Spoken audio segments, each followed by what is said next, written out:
우리가 함께 읽은 이 말씀은 예수님의 산상수훈 중 하나의 말씀입니다. 산상수훈은 산 위에서 예수님께서 유대인들에게 하신 설교입니다. 주께서 왜 이 설교를 하셨을까요? 바로 하나님의 택한 백성들이 세상 사람들의 태도나 방법을 본받지 않고 하나님의 법을 따라 살도록 하기 위해서라는 것입니다. 그럼 천국 시민의 법이라고 할 수 있는 이 산상수훈 중 6장의 내용은 무엇인가요? 어떻게 천국에 가는가를 말하는 말씀이 아닙니다. 이미 천국 시민이 된 사람들이 이 땅에서 어떻게 살아야 하는가를 말하는 말씀이라는 것입니다. 그래서 오늘 본문은 이렇게 말씀하고 있습니다. 너희가 하나님과 재물을 겸하여 섬기지 못하느니라. 바로 하나님만 섬기며 살라고 말씀하고 있습니다. 이 구절은 신명기 6장과 정확히 똑같습니다. 이스라엘은 이미 애굽에서 구원받았습니다. 홍해도 이미 건너갔습니다. 그 다음에 하나님께서는 이 백성들에게 이렇게 요구하십니다. 신명기 6장 4절 말씀입니다. 이스라엘아 들으라. 우리 하나님 여호와는 오직 유일한 여호와이시니 너는 마음을 다하고 뜻을 다하고 힘을 다하여 내 하나님 여호와를 사랑하라 라고 말씀합니다. 하나님만을 사랑하며 살라고 명령하신 것입니다. 그런데 질문이 생깁니다. 사랑을 명령하면 그게 사랑인가? 그것은 강요이며 포갑이고 억압이 아닌가? 이렇게 질문할 수 있다는 것입니다. 맞는 말입니다. 참된 사랑은 강요가 아니라 자유로운 선택이라는 것입니다. 사랑을 할 수도 있고 안 할 수도 있는데 그럼에도 불구하고 선택한 것이 바로 사랑이라는 것입니다. 그리고 그 선택한 결과에 책임을 지는 태도도 이 역시 사랑이라고 말씀하고 있는 것입니다. 그렇다면 왜 이것을 아시는 하나님은 하나님만 사랑하라고 명령하신가요? 이것을 이해하려면 이 명령을 누구에게 하시는지를 알아봐야 됩니다. 이 명령은 이스라엘이 종이었을 때 내린 명령이 아닙니다. 이스라엘은 원래 애굽의 종이었습니다. 그러나 하나님이 구원하셨습니다. 그러므로 이제 이스라엘은 자유인 하나님의 자녀가 되었다는 것이죠. 바로 그때 이 말씀은 아버지가 자녀에게 하는 말씀이 된다는 것입니다. 그래서 이 말의 진짜 의미는 이것입니다. 이제 너는 고아가 아니다. 너에게는 사랑할 아버지가 있다. 내가 너의 유일한 아버지다라는 말씀이라는 것입니다. 사랑하라는 명령은 억압이나 폭력이 아닙니다. 변화된 놀라운 신분을 기억하게 하시는 하나님의 초대라는 것입니다. 그리고 한 가지 더 중요한 것이 있습니다. 바로 하나님이 먼저 사랑하셨다는 겁니다. 이스라엘이 종이었을 때 아직 하나님을 사랑할 줄 모르던 그때에 먼저 헌신하셨고 먼저 구원하셨고 먼저 먹이시고 보호하시고 인도하셨고 먼저 약속하셨고 지키셨다는 것입니다. 그러니까 하나님만을 사랑하라는 이 말뜻은 이것입니다. 내가 너를 이렇게 사랑하여 자유를 주었다.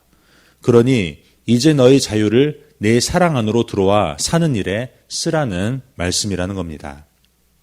하나님께서는 이스라엘에게 종교 행위를 요구하신 게 아닙니다. 예배 의식을 더 열심히 하라는 요구가 아니라는 겁니다. 헌금을 더 하라는 것도 아닙니다. 그리고 하나님과의 사랑의 관계를 너희 열심과 노력으로 이뤄내라는 그 행위를 촉구한 것이 아닙니다. 바로 자유의 방향을 하나님과 사랑이라는 그 관계로 올바르게 쓰게 하기 위해서 우리를 인도하신다는 겁니다. 여기서 아주 중요한 메시지가 나옵니다. 그것이 무엇인가요? 하나님께서 우리가 가진 자유의 옳은 방향을 정해주셨다는 겁니다. 자유는 선물입니다. 그러나 방향을 잃은 자유는 우리를 망가뜨려 버린다는 겁니다. 반드시 음행으로 갑니다. 우상숭배로 갑니다. 그리고 결국 자기 파괴로 가버린다는 겁니다.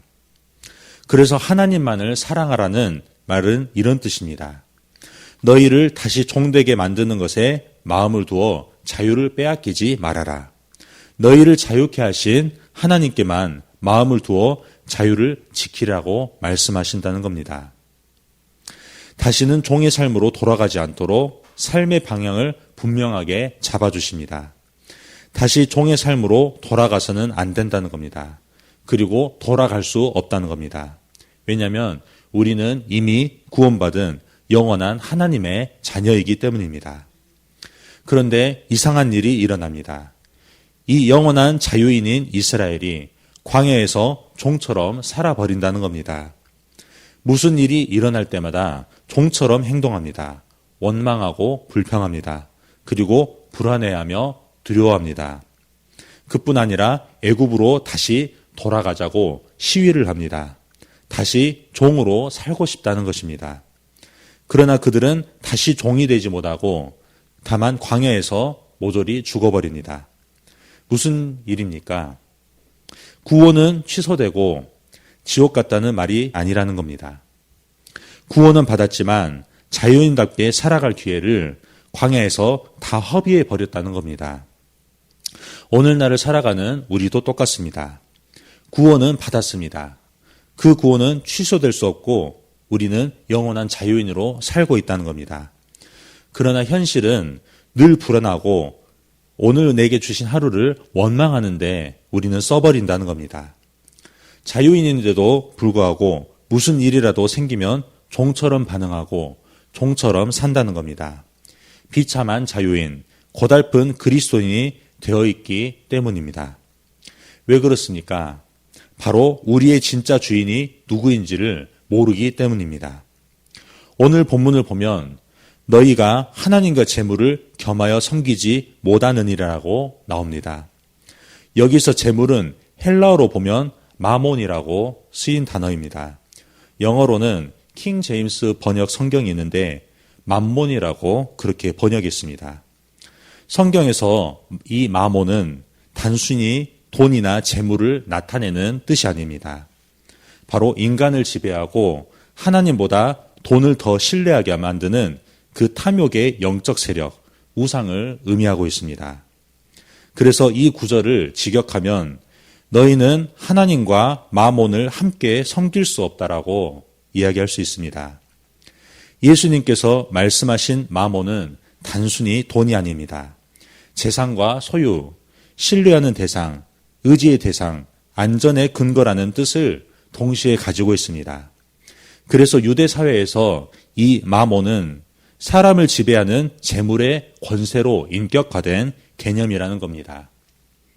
그래서 사람을 지배하고 영혼을 눈물게 하며 하나님을 대신해 신뢰받는 존재로 묘사되고 있습니다. 예수님께서는 이 재물을 하나님과 겸하여 섬길 수 있는 중립적인 도구가 아니라 하나님과 대립하는 우상으로 말씀하셨다는 겁니다. 우상은 나를 보호해 주는 것처럼 보이고 안정감을 주는 것처럼 보입니다. 그리고 미래를 보장해 주는 것처럼 우리를 속인다는 겁니다.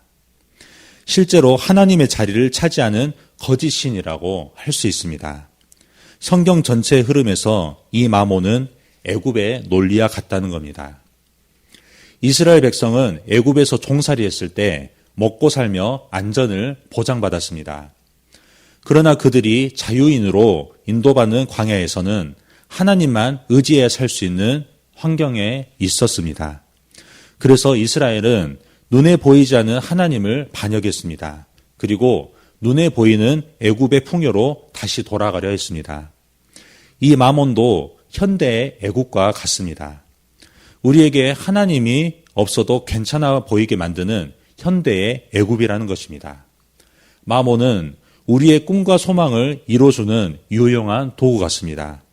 그러나 실상 하나님 대신 그것을 택한 사람은 반드시 마몬의 종이 되어 버린다는 것입니다. 그러므로 중간지대는 없다는 겁니다. 하나님을 사랑하면서 돈도 조금 섬길 수 있다가 아닙니다. 주인이 둘이면 반드시 하나님을 배신하는 자리에 우리가 가게 되어버린다는 겁니다. 그래서 예수님은 지금 우리가 가진 소유의 문제를 말하는 것이 아닙니다. 우리의 진짜 주인이 누구냐를 우리에게 묻고 계신 겁니다. 이 질문은 그 당시 유대인들, 특히 바리새인들을 정면으로 겨냥한 말씀이었습니다. 왜냐하면 그들은 겉으로 하나님을 섬기면서 실제로 마몬과 결탁한 종교 엘리트 계층이었기 때문입니다. 당시 바리새인은 율법을 준수하면 경건해지고 경건하면 부유해짐으로 하나님께 인정받는 사람이 된다고 생각했습니다. 그래서 바리새인들은 철저한 율법의 준수와 11조 금식 등을 통해 부와 경건을 동시에 유지하고자 했습니다.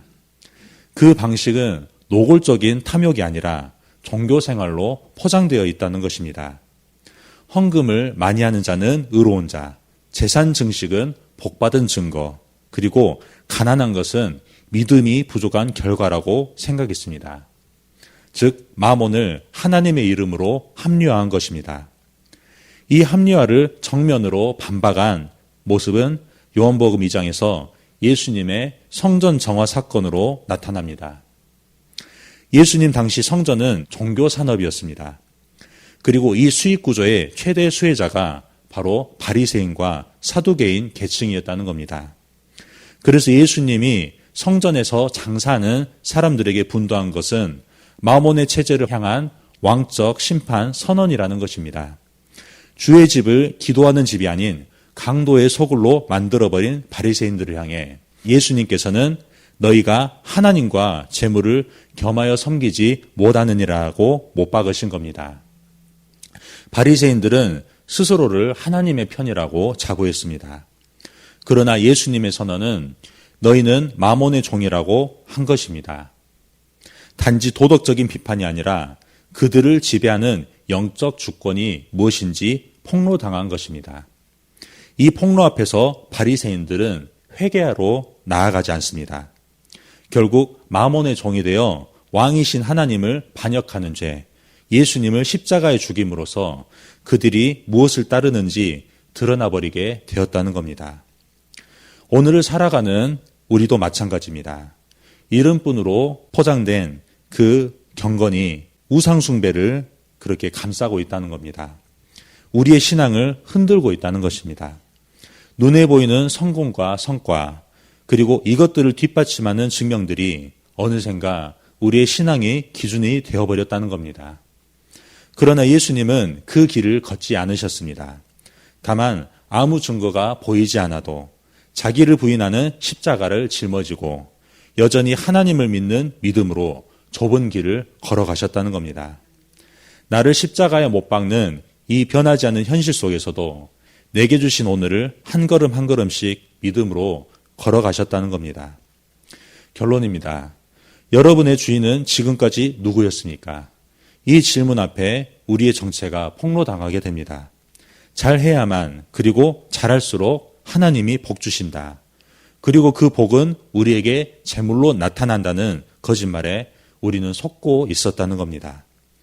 그런 우리를 하나님께서는 벌하시거나 내버려두지 않으셨습니다. 이 땅에 예수님으로 태어나 우리에게 먼저 다가오셨습니다. 그리고 우리의 진짜 주인이 누구인지 친히 보여주시기 위해 십자가에서 죽으시고 다시 사셨다는 겁니다. 성과로 인정받아야만 살아남는 종의 신분에서 이미 먼저 사랑받는 자녀로 하나님만을 신뢰하며 살게 하셨다는 겁니다. 비록 이 은혜를 입었을지라도 우리는 또 넘어질 수밖에 없습니다. 그러나 십자가 앞에서 자기를 떠나버린 제자들을 다시 부르시고 세우신 예수님께서 지금 이 시간에도 우리와 함께 계신다는 겁니다. 그리고 우리를 다시 세우신다는 겁니다. 그러므로 이제 우리는 넘어지면 정죄받는 영적 탈락자가 아닙니다. 우리는 넘어지면 넘어질수록 다시 은혜로 회복되는 승리자라는 것입니다. 사망을 뒤엎으신 이 은혜로 우리는 하나님의 자녀로 담대하게 살아갈 수 있다는 겁니다. 이 하나님을 나의 아버지, 나의 주님으로 고백하고 신뢰하며 살아가시길 주님의 이름으로 축원합니다. 아멘. 우리 함께 기도하겠습니다. 오늘 새벽에 주신 말씀을 묵상하면서 기도하시 바랍니다. 성도님들의 가정과 직장을 위해 기도할 때 부부관계와 부모관계, 자녀관계, 그리고 일가 친척들을 위해서도 기도하시 바랍니다. 미래 세대 청소년부를 위해서 기도할 때 섬기는 윤상효 전도사의 성령의 충만함을 위해 청소년부 한 명 한 명을 위해서 기도해 주시기 바랍니다. 종군마을을 위해서 기도할 때 마을장님과 순장님과 순원분들을 위해서 기도하시 바라며 오늘 목요 합심 기도회가 있습니다. 교회와 성도들을 위해 기도할 때 문제보다 크신 주님께 집중하도록 기도하시 바랍니다. 담임 목사님의 건강과 성령 충만 가정을 위해서 기도할 때 성령님의 인도하심을 따라 하나님께서 주신 말씀이 주인되어 교회를 이끄시게 되도록 기도하시 바랍니다. 이 나라와 민족과 북한과 열방을 위해서 해외 선교하시는 조병훈 선교사님, 탄자니아 목회자 자녀를 위해 사역하십니다. 광신대학교를 위해 기도할 때 시설 관리자들에게 지혜와 체력을 주셔서 시설이 잘 관리되도록 우리 함께 기도하겠습니다. 사랑이 많으신 하나님 아버지 감사합니다.